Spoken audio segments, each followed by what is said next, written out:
پوچھا کسی ساتھی نے کہ موزے اور جرابیں ان پر مسح کرنا. یاد رکھیے ہمارے ہاں جو اس دور میں موزے اور جرابیں ہیں یہ نیلون اور سوتی کپڑے کی ہیں اور باریک ہیں. ان پر اگر کوئی وہ کرے گا مسح کرے گا تو اس کو وضو نہیں ہوگا، چونکہ فرائض میں سے فرض رہ گیا پاؤں دھونا. وضو نہیں ہوگا، نماز نہیں ہوگی. جو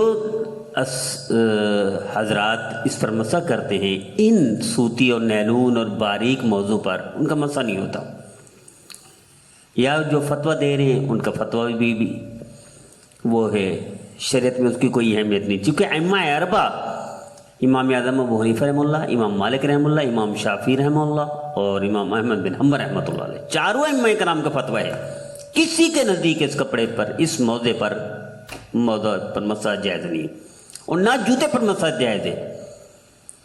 البتہ کوئی موضع ایسے ہوں موٹے ہوں، پانی نے چھنتا ہو، مثلا اوپر سے پانی ڈالیں نیچے پانی نکل جائے نہ ہو، اور میل دو میل ایسے بغیر باندھے چلتے رہیں تو بھی نیچے گریں، نیچے نہ ہوتے ہوں، ایسے ٹائٹ ہوں مضبوط ہوں، تو ان میں تو فتویٰ ہے کہ اس پر مسح جائز ہے. لیکن وہ آج کل مارکیٹ میں ملتے ہی نہیں ہیں. میں نے نہیں دیکھے کسی بھی مارکیٹ میں کہ یہ جس پر فتویٰ دیا جا سکے کہ اس پر مسح کر سکتے ہیں، وہ نہیں ہے.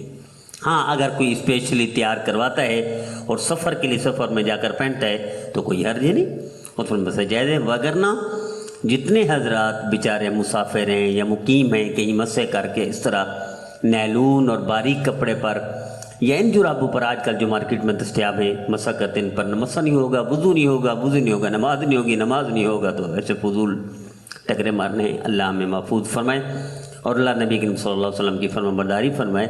اور ائمہ کرام کی جو فتوے ہیں وہ بھی حضور کی فرما برداری ہے، نبی کریم صلی اللہ علیہ وسلم کی احادیث سے استنباط کی ہے ائمہ اربعہ نے. تو ائمہ اربعہ کا یہی فتویٰ ہے کہ اس کپڑے پر کوئی مسح جائز نہیں.